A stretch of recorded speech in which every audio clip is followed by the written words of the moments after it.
Italian lifestyle, Italian design, Italian culture in London. This is The Italian Factor, and I am Gabriella, your host, joining you in this journey of Made in Italy.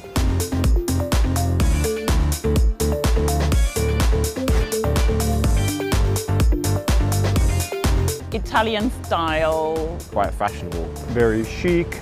Buongiorno. Italian people as being quite friendly, quite outgoing. They have a slower pace of life. Grazie, tutto bene. It is an amazing country. I think Italian food is really easy on the palate.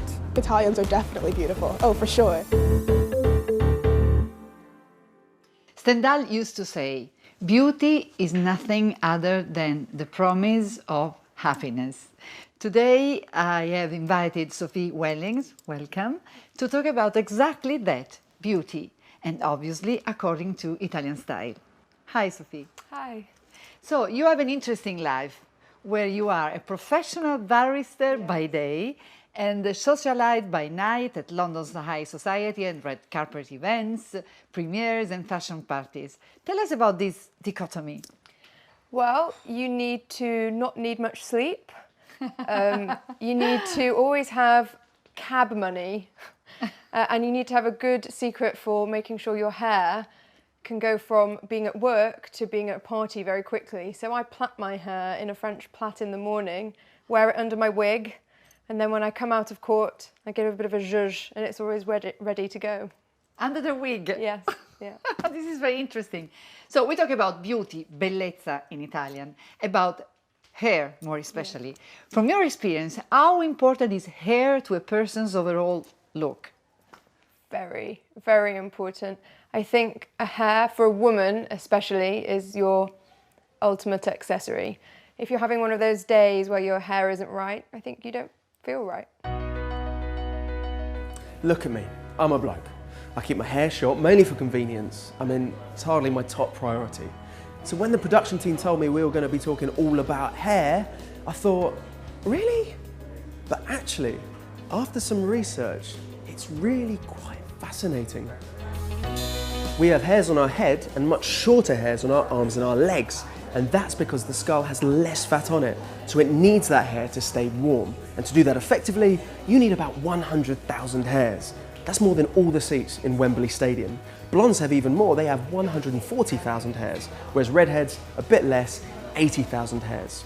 Our hair grows between 1 and 1.5 centimetres each month. So, with a bit of a calculation, I can tell you that we grow 15 kilometres of hair on our head every year. The hair has its own life cycle. It lasts between 6 and 7 years and then falls out, but it never falls out alone. We lose about 100 hairs a day, which sounds like a lot, but it's actually not that much. It's quite normal. The most common hair colour worldwide is black. Natural blondes make up only 2% of the population, but the rarest colour is red. And the largest redhead population, which is really red, is the Scots, with 15% redheads. Our hair can tell us a lot about ourselves. By studying the composition, we can learn a lot of biological information. For instance, our diet, our blood type, the drugs we take. What it can't tell us is our sex and the music we listen to. Great news for any closet Justin Bieber fans out there. What can a hairstyle tell us about a person? I think it can tell you a lot about a person. I think a person often wears their identity in their hairstyle and it can portray your confidence. And I think you can tell a lot from a person without even speaking to them from what they're doing with their hair. Donne Capelli, women and hair. Why do you think that hair is so important to us women? I think it helps us with how we feel about ourselves. It's one of those age-old cyclical things, isn't it, about women and beauty radiating from the inside. I think beauty does radiate from the inside. If you're beautiful on the inside, you're beautiful on the outside.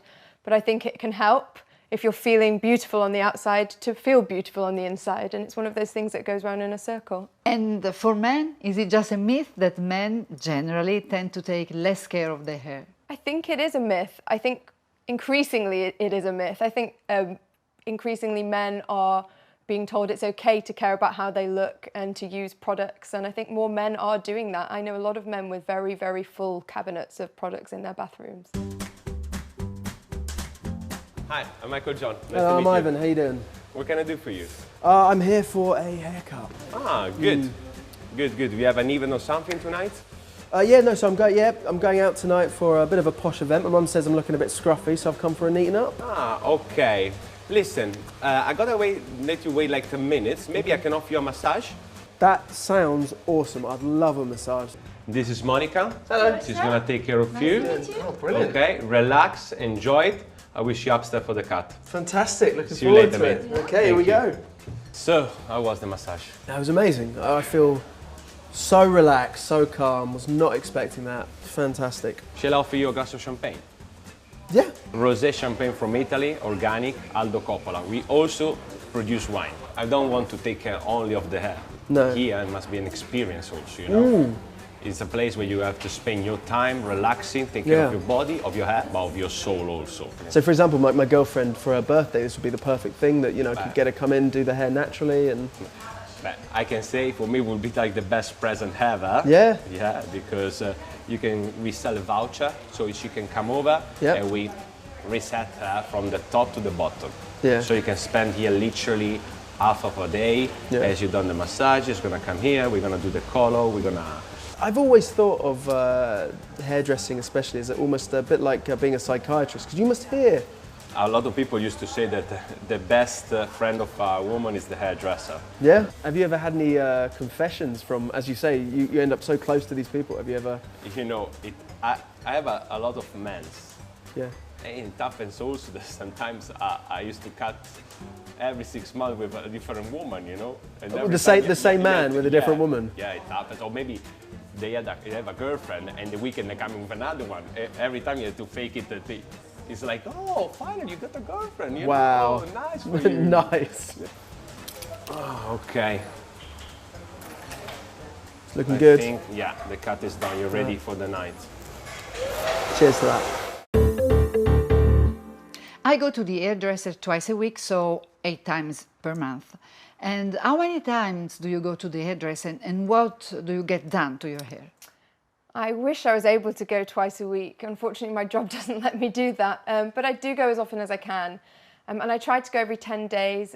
They have this hair spa treatment that you can get done at Aldo Very Coppola. interesting. Yeah, it's really good and it's very nourishing and it makes my hair feel thicker and just generally very healthy. And do you have any daily rituals that you perform to allow you to have strong and beautiful hair?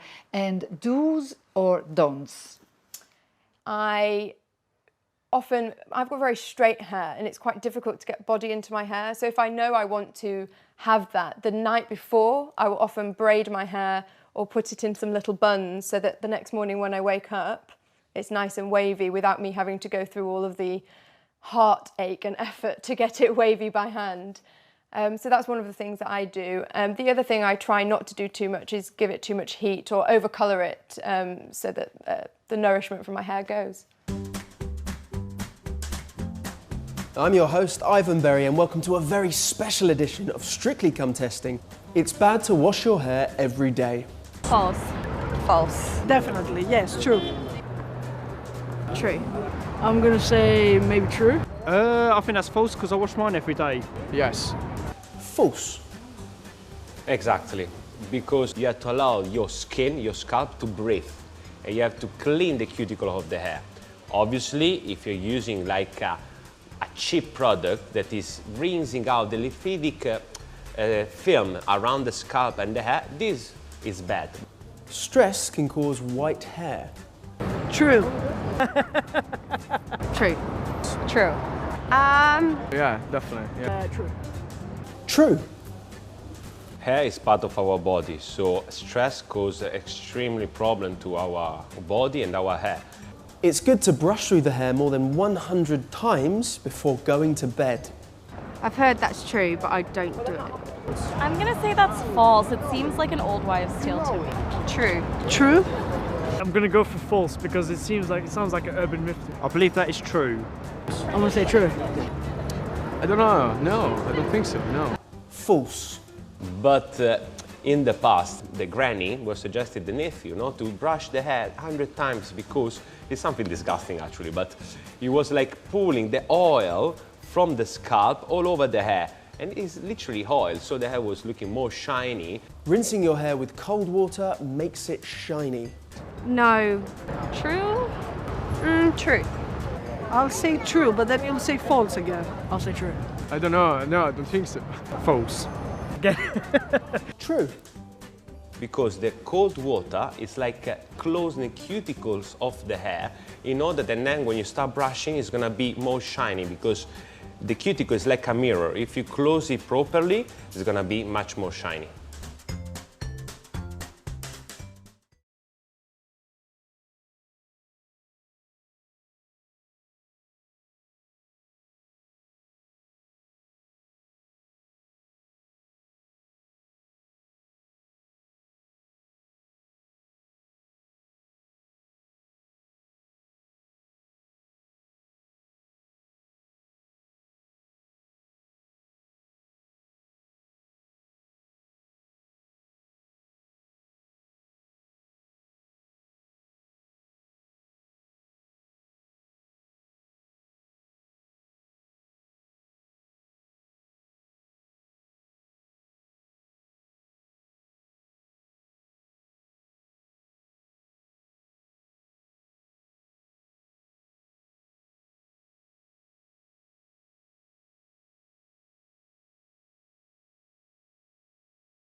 The Italian look, it's tanned, Glamorous, I would say. Lovely shiny hair. Very attractive. Healthier skin.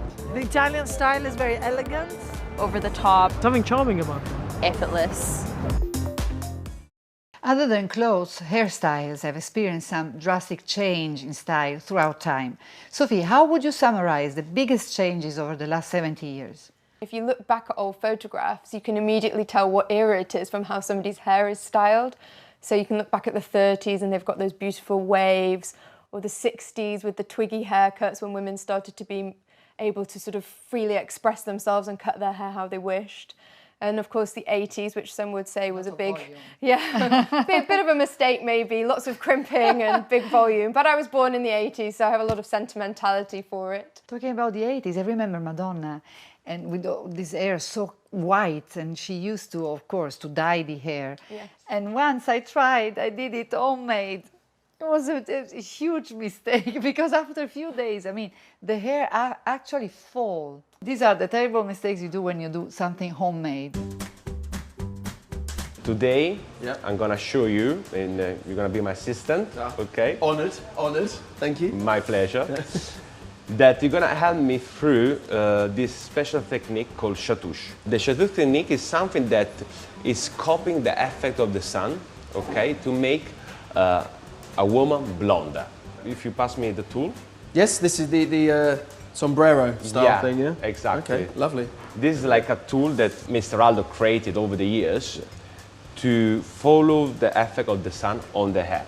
Mr. Aldo was used to do the highlights 30 years ago, no? Yeah. But the thing is, what he was keep questioning himself, it was how come that the client from the salon, when he's coming out, and the color is fake.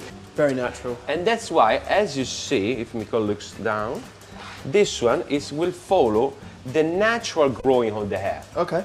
It's like 2 months of sun of the hair, on the hair. But obviously, if she wants to be blonder today, we cannot send her like 2 months in Miami. No, well, which, I mean, I think you probably prefer that. Yeah. I mean, it wouldn't. Like... Yeah. Then we're gonna color through just on the top of the section, in order not to go too much inside. Okay. And I'm gonna walk with my hands. That's great. Another Oh, nice are you? thing. Okay. You see? I'm gonna walk literally. Which is not traditional either. Normally, most salons would use a brush and brush it on. I want to feel. We have to feel the hair while I'm walking. Okay. When you use a tool, when you use just paper foil, you're not feeling it.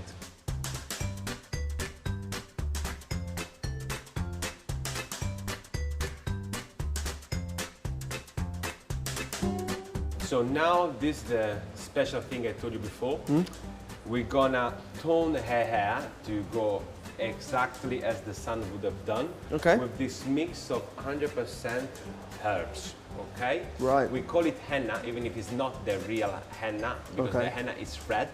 This is like something. Is a blend, like 90% of soothing herbs, 6 type of herbs, blends with a bit of henna to give like a bit of gold tones. And we put all over, from the scalp, you see, all over the hair. It's like when you was a kid, no? Your mom used to not allow you to do these things, but now that we are big, well, you're out, you can do what you want. You roll around in a muddy puddle. Great. So you see, we put all over. We're gonna leave it like for 25 minutes. Okay. And then we rinse, and that's it. Wow, there we go. She looks amazing. Well, honestly, I tell you what, it looks absolutely fantastic and really natural. Good work. Yeah, but now you're still working for me, so get the broom and please wipe and clean everything, okay? Oh. In fashion, you have brands that carve out a unique style that allows the buyer to feel a sense of security season after season. It's harder to imagine how a hair brand can do the same, and yet Coppola does. I think because everybody who works at one of the salons is trained in the same way, they share the same philosophy, and I think that's really important because when you go to a hair salon, you need to know that you can trust them, and if you can't always get the same stylist, you need to be able to trust that the other person that you're going to get is going to do the right by you and make sure that your hair is exactly how you want it. And I think if everybody's in tune with each other, that can happen. And if you could describe Aldo Coppola's style in 3 words, what would they be? Elegant, natural, and contemporary. The story of Aldo Coppola is a huge story. Aldo was an amazing man, incredible master, but the best things of my father was the vision. We start in the 1966, and his vision was, at that time all the women were all the same look, and they were a little bit slave of our business, you know, because they were going to hairdresser once a week, even 3 times a week. So one night he woke up and he said, well, I think women has to change a lot. And he invented the first famous haircut, which we call scalato. All the work copy that kind of technique. And from one day to other, he changed completely women. Women start to have a blow drying instead of rolls and all that stuff, and haircut. So it was a big revolution, big revolution. From that on, he understood that the research was the most important thing in our business. That's why every 6 months we invent new technique. Because the head is a geometry like all the universe. If you don't understand the geometry of the head, you don't understand the universe, so nothing stays, in a simple way to say. You know, Aldo was always say, beauty will save the world. So whatever you do it, you can put beauty on it. La bellezza salverà il mondo. Beauty will save the world. Do you agree? Well, that's one of those age-old questions, isn't it? I don't think beauty's going to save the world, but I would say this. I think people who are very beautiful have a lot of power, and I hope they use it for good. And how would you describe the Italian beauty? Well, I think the Italian beauty is something that is difficult to achieve, and I think Italian women don't mind the fact that it's difficult to achieve. I think Italian women don't mind working at their beauty and putting a lot of time and effort into making sure that they look good. And I think that's true in all things Italian, Italian food, Italian wine, Italian fashion. It matters to Italian women to look beautiful, and therefore they put the time and the effort into it, and they always look impeccable. I'm actually quite jealous. For us, every woman is a different universe. So we are very, very serious in that, to understand who are you really, and maybe to take out what you don't even see from yourself. Italian factor of Aldo Coppola is huge. It's a big box full of creativity, passion, condivision, technology, and wellness, and a huge view to the future. So the calendar and art book is the other side of Aldo Coppola company. It's the side where we work with fashion. It's a different creativity. It's more deep, where we stimulate more our creativity and where ideas come then. The academy, he becomes like a needs. We have to do it because everybody was asking us, please can you teach us your technique and blah blah blah. So we decide to give the chance to many people to achieve to our knowledge. You have to love what you do every day. You have to keep passion in what you do. You always have to have inside the feeling that you don't know enough. You want to know more, you want to study more, you want to research more. Until you have that fire inside of you, you will have success in life. Sophie, we are coming to the end of the episode, but before we say goodbye, we usually carry out a little test to see how Italian our guests are. Do you feel Italian? Not very, but I'll have a go. So if you're ready, we'll begin. Okay. Repeat this tongue twister, and I will say it in Italian and English. It's very difficult for us Italian too. In via dell'Agnolo c'era un pizzicagnolo che aveva un frignolo sul dito mignolo. I repeat it again. In via dell'Agnolo. In via dell'Agnolo. C'era un pizzicagnolo. C'era un pizzicagnolo. Che aveva un frignolo. Che aveva un frignolo. Sul dito mignolo. Sul dito mignolo. Very good. Which in English sounds a bit like in Corner Street there was a cheesemonger who had a spot on his little finger, And in Italian, either the verbs and the words are written in the same way and are, of course, pronounced in the same way. Thank you, Sophie. And one last thing. Generally speaking, what do you think the Italian factor is? That's like asking, what is the X factor? It's that special something that you can't describe. Thank you again. As for us, there is still a lots of Made in Italy to discover. See you soon. Ciao! In via dell'angolo c'era un pizzicagnolo che aveva un frignolo soltito mignolo. Now it's your turn. In via dell'angolo. In via dell'angelo. In via di Angolo. In Vai dell'angolo. C'era un pizziangolo. Pizzacanolo. Cagnolo. Pizza all'angolo. Pizza canoglio. C'aveva un frignolo. C'aveva un frignolo. C'aveva un frignolo sul dito mignolo. Sul dito mignolo. Sul dito mignolo.